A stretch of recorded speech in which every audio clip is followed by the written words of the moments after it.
Welcome.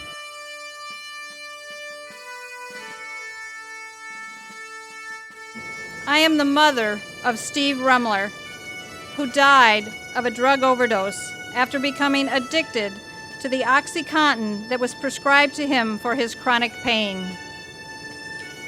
Drug overdoses are now killing more Americans than car crashes.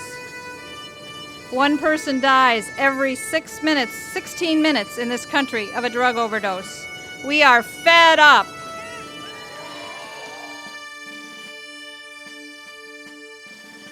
I am a gymnast and a diver. My friends and colleagues describe me as intelligent, personable, and well-spoken.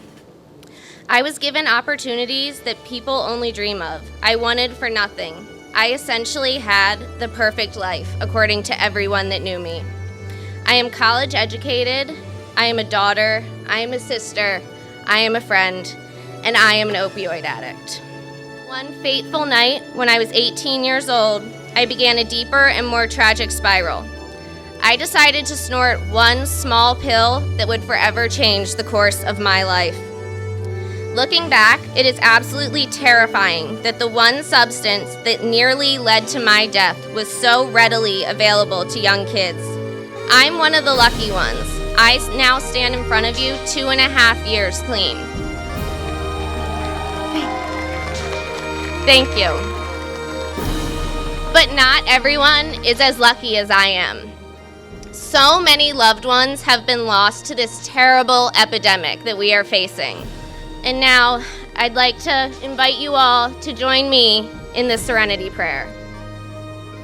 God, grant me the serenity to accept the things I cannot change, the courage to change the things I can, and the wisdom to know the difference.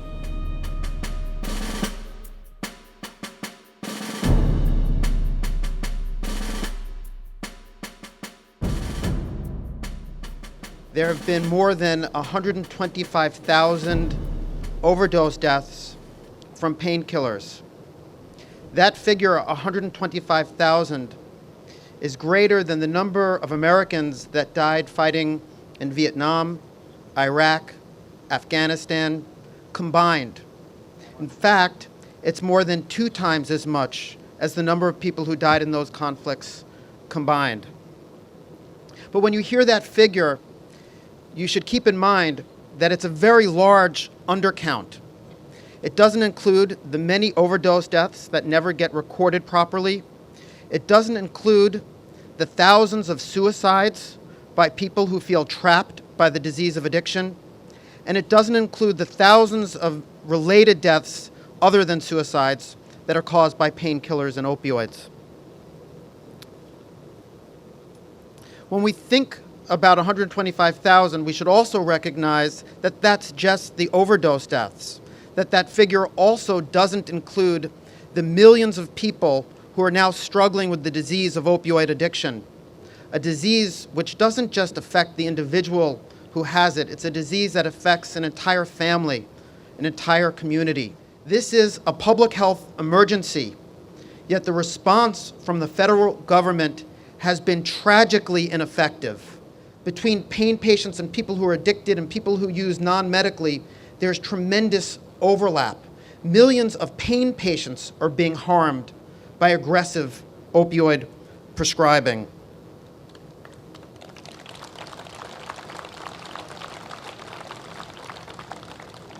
During the AIDS epidemic, there was a slogan, "Silence equals death." We're not going to be silent. We're fed up.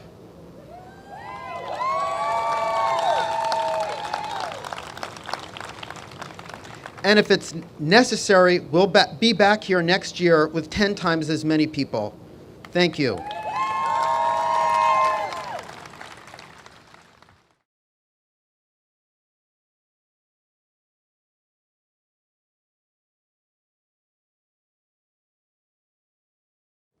I'm here to represent every single person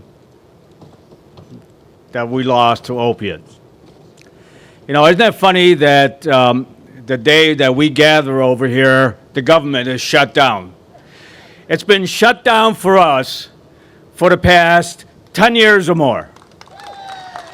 We haven't had no action from some of the clowns that run FDA and HHS.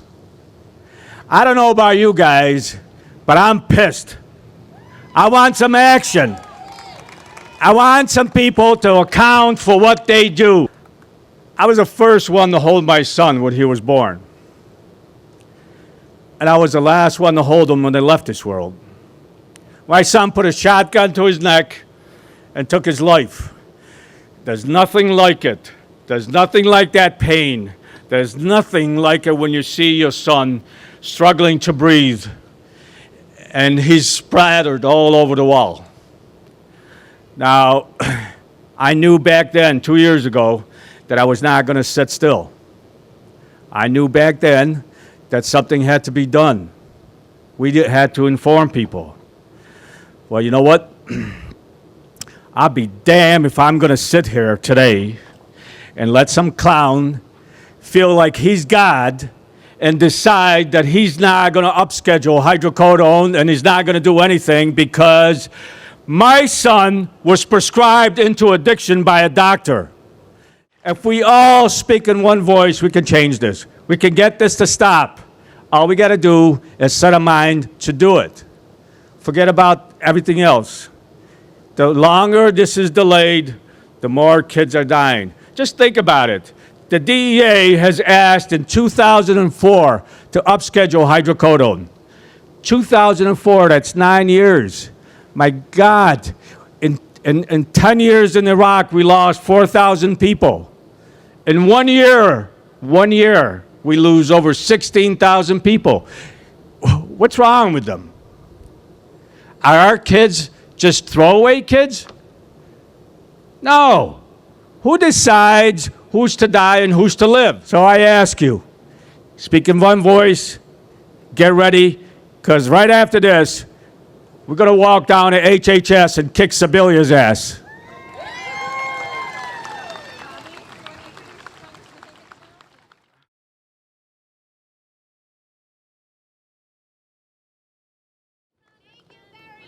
Well, thank you for being here because, you know, in the end, if our government doesn't respond to people in need, it doesn't serve its legitimate purpose.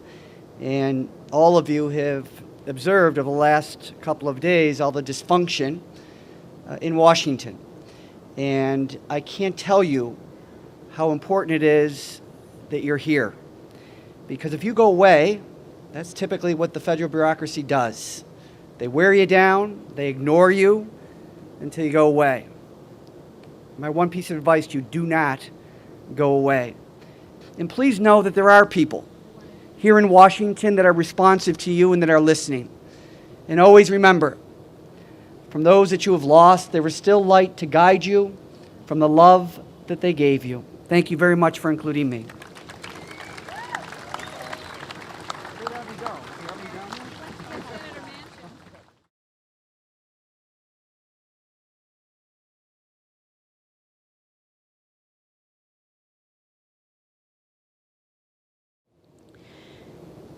I'd like to now speak not only for my son Aaron and our family, but also for all those who could not be with us today and all the families forever affected by the prescription drug epidemic. I close my eyes, it's 2005, and I hear the doctor say, "I'm sorry for your loss. You're going to lose your son today." A night of friends, oxy, and pills left Aaron lifeless, cold and still. He laid in a coma 3.5 weeks, alone, non-responsive, and unreachable sleep. His family gathered, grieved, and cried. None understood, and all wondered why. On day 26, Aaron's destiny changed. He would survive, but not unscathed. Aaron's a quadriplegic who cannot speak. His wheelchair will be his permanent seat. We care for him daily, yet feel very blessed. 10,947 others that year put loved ones to rest. In 2008, another 14,000 plus. When will this end? When is enough enough? Again in 2010, overdose deaths pick up steam. Another 16,651 will never achieve their dreams.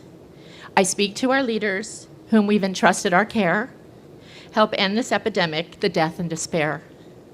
We're first to aid others in lands across the sea, ending their anguish, suffering, and disease.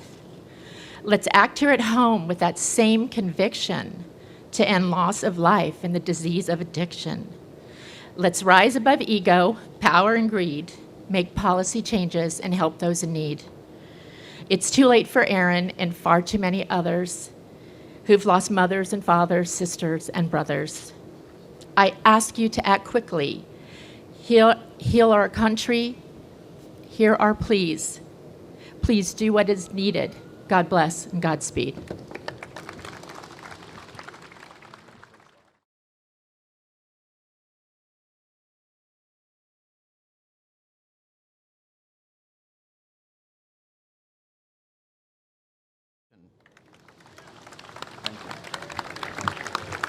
Thank you so much. I want to ask just one question. Are you fed up? It's unbelievable, just totally unbelievable. I had a conversation yesterday with the FDA. Asked them, what's taking so long? 8 months. 8 months I appeared before them and gave the testimony of why we thought it should be reclassified to their committee. And they, for the first time, agreed to do it. They agreed. And nothing's been done. So I want you to know we haven't forgotten. You're on the front line, and I appreciate so much all the organizations coming together. And it really is what it's about. For our government to work for this great country of ours and the society we've lost, we can't afford to lose another generation. My little state's been hit so hard, but let me just tell you, everywhere I go, I talk to people. I said, is there anybody in a crowd that I'm speaking, I don't care where it is, there's not one person that hasn't been affected by illegal drug use, or illegal or prescription drug abuse. Not one. Whether it's their family member, a very close member of their family or extended family. Everybody has somebody who's been affected. So it's of epidemic proportion. And if this is a fight that we can't lose, you lose this fight, God help us all. In the last 11 years, think of this. A loss of life by overdose has been up 287%. 287% over 11 years, and we've still not done a thing about it. There's not a person, remember this, there's not one congressperson, there's not one senator that's not been affected by legal and illegal drug abuse. Not one of us. So we're on the front line with you. God bless you. Thank each and every one of you. God bless the great country of the United States of America. Thank you all.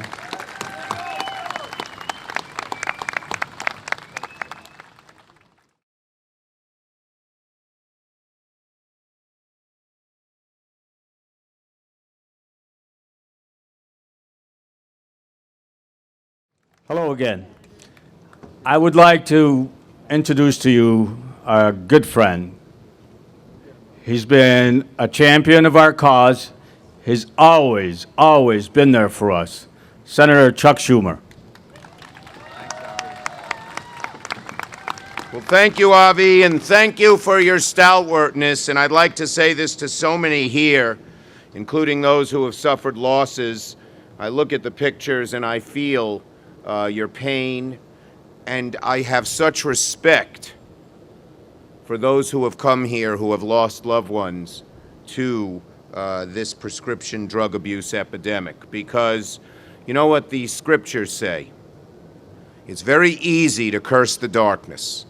And when you've lost a child or a spouse or a parent, a relative, it's easy to curse the darkness. But it takes great strength and courage and fortitude to light a candle, to take the darkness away so that other people will not suffer as you will always suffer because of the hole in your heart that never heals when you lose a loved one. And I promise you this, in honor of your children, in honor of your friends, in honor of your relative, in honor of all those beautiful pictures that I'm looking at here, which are certainly equal more than 1,000 words. I will not rest until our legislation becomes law, we beat the scourge of prescription drugs, and there won't be any more people having to join you holding pictures in the future. Thank you very much.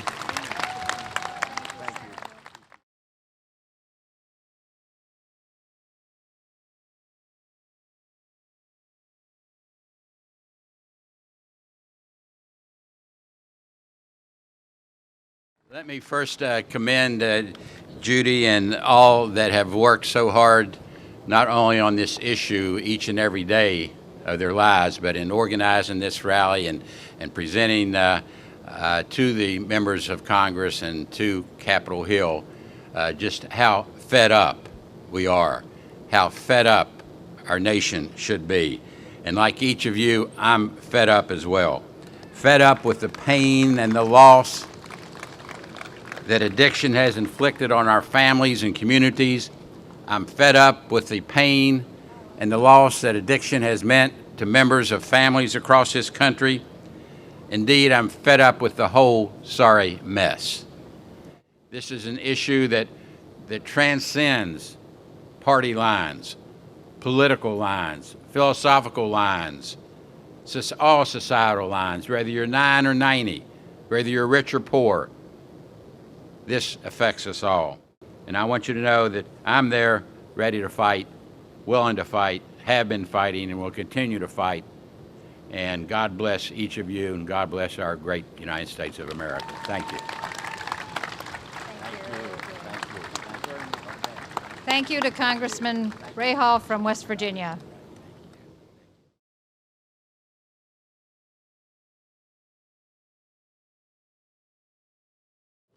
I am here to deliver a single message regarding prescription opioids, which is that we're going to need the help of these guys, of Congress, to get the FDA back on track.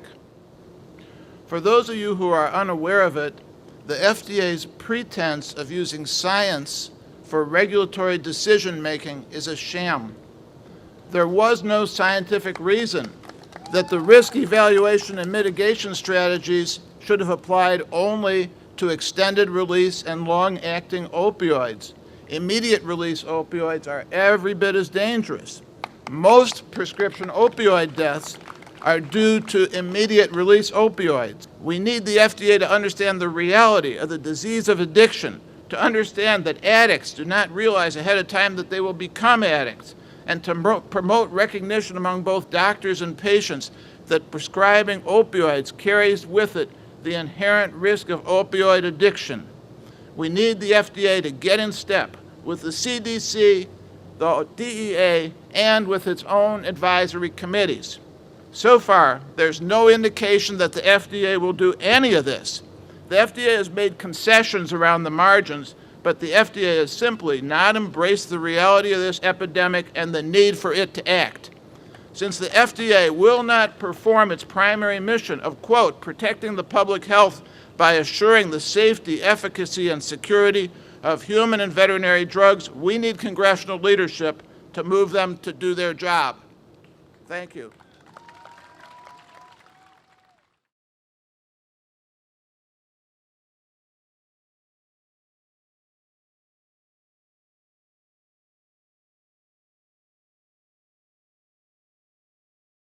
I don't know why the press hasn't latched on to this national epidemic like they should have.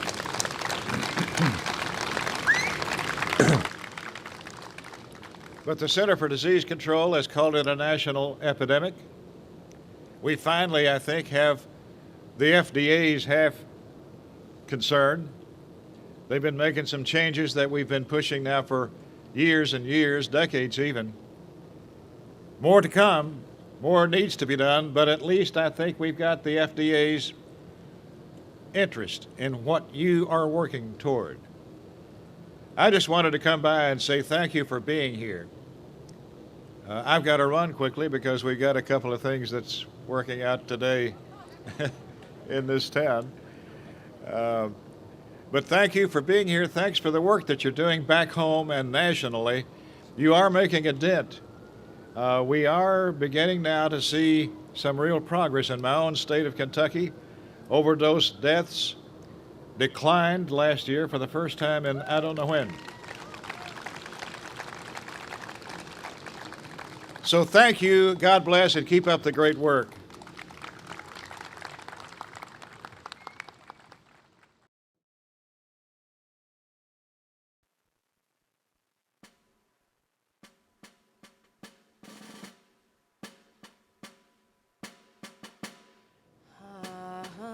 Amazing grace, how sweet the sound that saved a wretch like me. I once was lost, but now I'm found. Was blind, but now I see.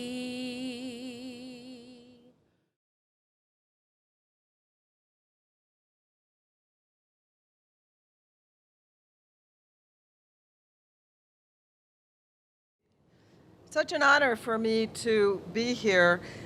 As you all know, we're in the midst of a crisis that's destroying lives and hurting families and across the country, including here in the Congressional District. I am not talking about the shutdown. I am talking about the epidemic of opioid drugs. Look, this crisis has gone on long enough. Too many lives have already been lost. Too many individuals and families have been damaged as a result of the opioid crisis. We cannot wait any longer. We must take federal action. When? Now.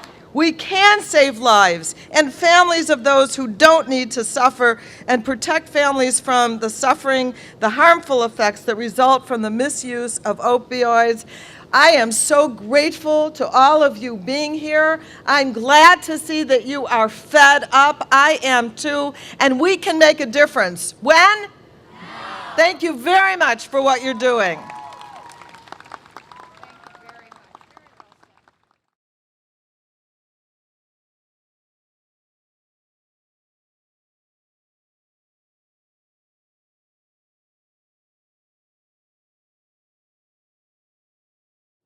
Okay, let me tell you just a little bit about New Mexico, because we are number one, and not just for tourism and Red Rocks. We are number one in the U.S., like you heard from one of the congressmen, for overdose, with 60% of those overdoses associated with prescription opioids. We're tied for number one for percent of people with substance use disorders from illicit and prescription drugs. And we are definitely number one for lack of treatment resources. This is a direct result of inaction and lack of prioritization by the federal government in providing resources and regulation to end what they themselves call a crisis. And one more thing, a message to President Obama: please finally provide guidance and rules for enforcement of the Mental Health Parity and Addiction Equity Act, so that we can stop the stigma and discrimination created and perpetuated by the insurance industry, and get people treated adequately and appropriately for this catastrophic disease. Thank you.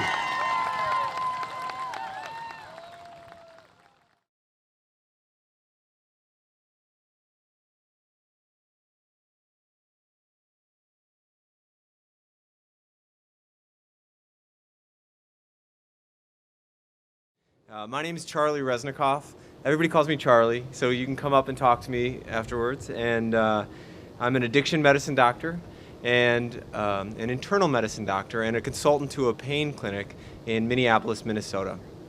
I'm also a University of Minnesota assistant professor, and I teach about pain medications. Almost all of the problem of opioids in America start with average doctors. And average doctors mean well. They are just not well educated, and they are not well supported to do the right thing. So doctors don't know how to prescribe opioids safely. They don't know how to not prescribe opioids. If we get attention to the problem quickly and smartly, we can get things back in place again. So thank you very much for your time.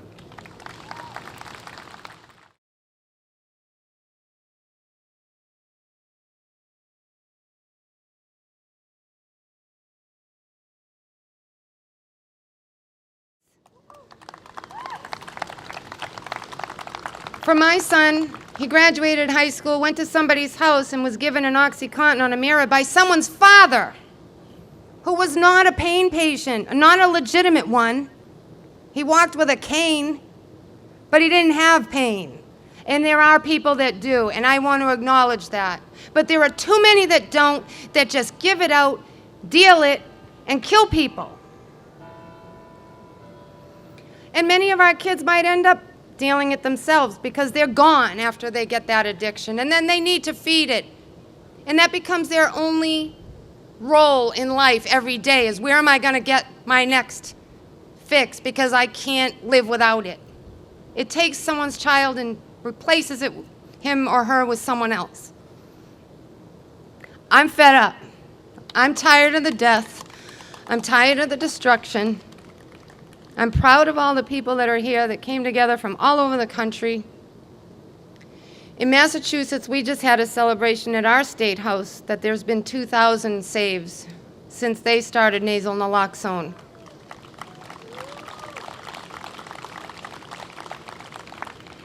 I have a hard time with the word celebrate.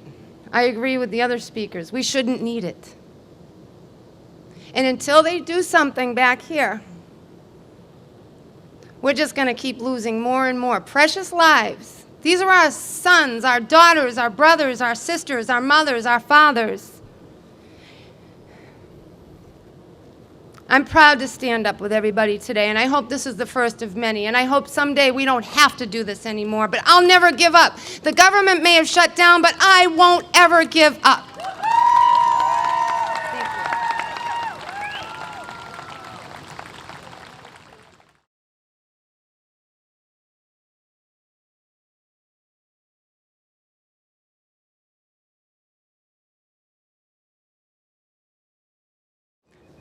When the FDA blindly approved the broad indications of OxyContin for chronic non-cancer pain over 15 years ago, they relied upon drug industry hype and short, poor-quality, substandard studies produced or supported by Purdue Pharma. But now, after all the terrible outcomes which have subsequently occurred, they have criticized and nitpicked the evidence-based studies cited in the prop petition, which provides them with the poor excuse of maintaining the status quo of opioid prescribing, along with the supply and availability of narcotic pills which are flooding into our streets and schools.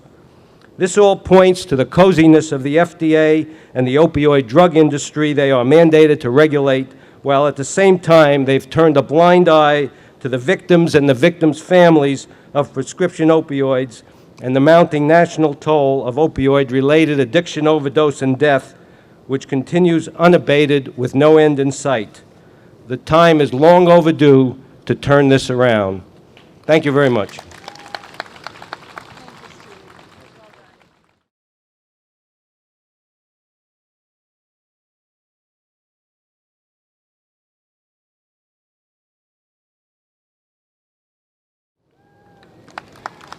Thank you.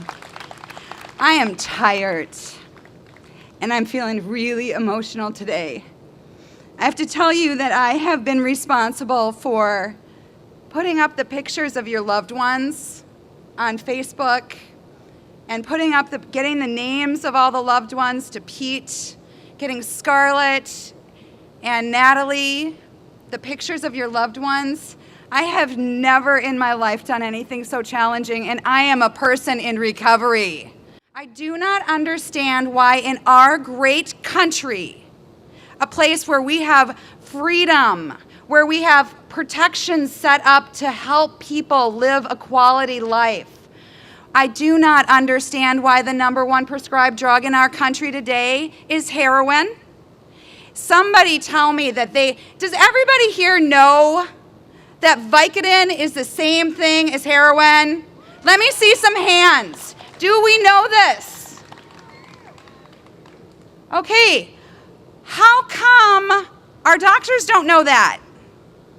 So these are the things we need to do. You need to keep standing up. We need to change prescribing practices. We need to educate people, the public, as well as the recovery community, as well as doctors.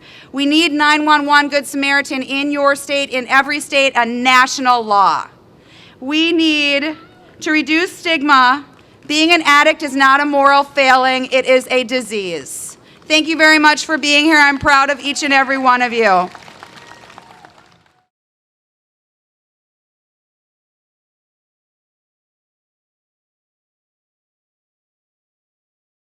I'm a veteran, and I saw pain the first time in the battlefield and understood that pain kills. Acute pain kills. And opioids for that are very helpful. And then I decided to become a pain medicine doctor and became a professor in pain medicine and ran one of the largest programs at the University of Washington in Seattle, the birthplace of modern pain medicine, the first pain clinic in the country in 1953, and I was its head.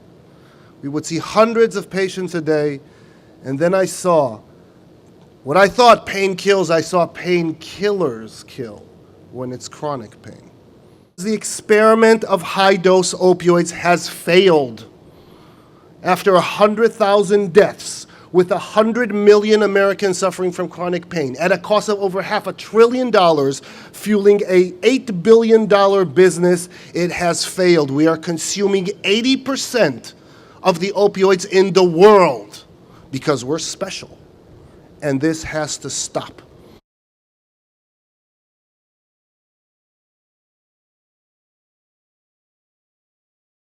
Thank you to all of you, especially those that have lost so much, that you take time out of a very difficult life to come to Washington and make sure your voices are heard, and to make sure those that have lost their lives did not lose their lives in vain, and that something good can come out of it. And if we can save even one life, if we can save even one teenager, then it is all worth it. So know that you have a partner here. I had a whole big long speech, but I know you've been here a long time. You've heard most of the statistics, and unfortunately you live it.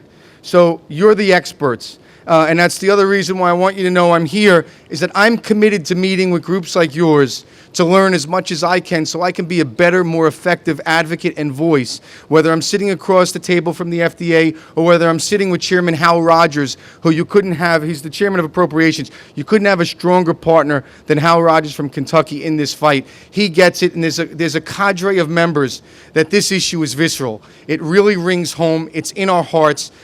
For me, it's because Staten Island has the worst epidemic of all 5 boroughs, and now I know so many people that have lost sons and daughters and loved ones, and I don't want to see any more death. I don't want to see any more families ripped apart senselessly. We have to do more. We should be doing more. We have to fight for the funding. We have to make sure these programs are effective, and you are a big part in making that happen. So I want to say thank you to all of you. I hope you have a great rally, a great march. God bless you, and I'm very proud to stand with you. Hope to see you soon.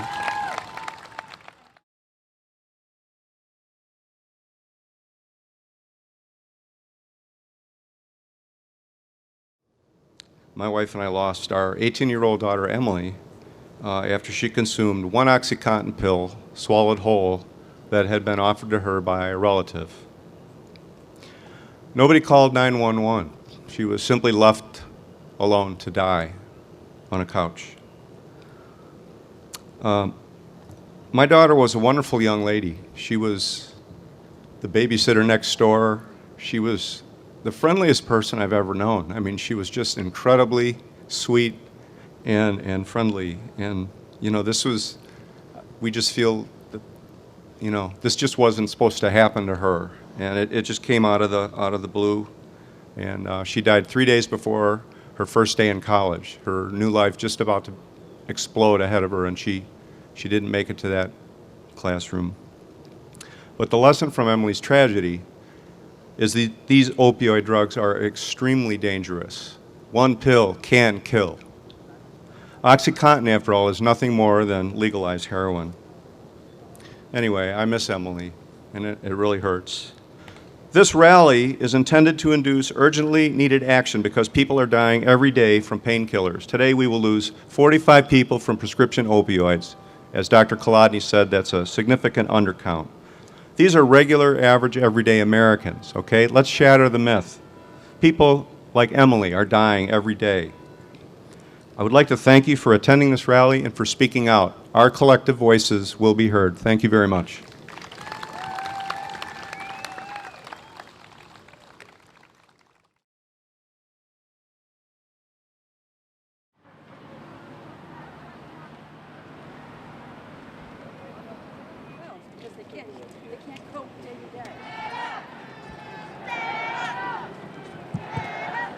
Many of these deaths occurred on Secretary Sebelius's watch. All right. Secretary Sebelius. Come on up. Secretary, and why don't you answer us? We're fed up! We're fed up! We're fed up! We're fed up! We're fed up! We're fed up!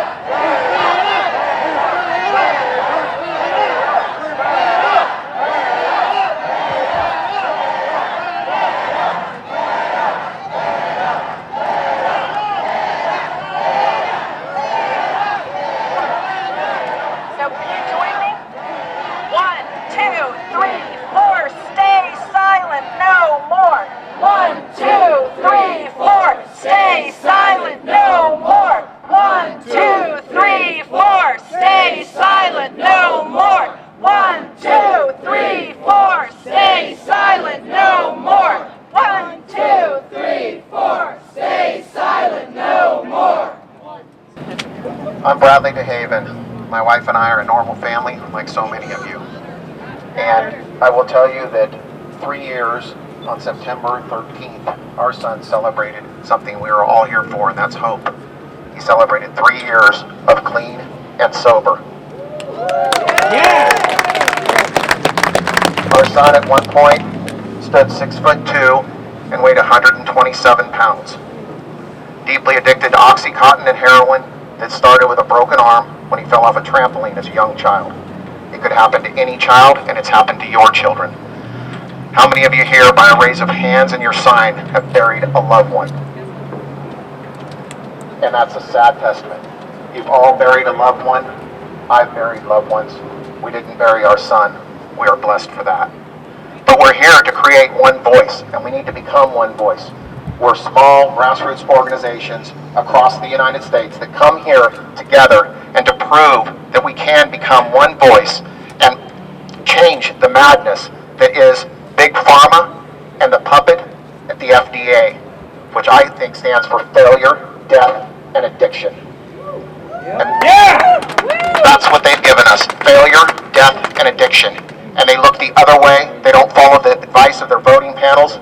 But we're here for hope. Many of you don't have that hope. Many of you won't hug your child again, as I won't hug some of my loved ones again.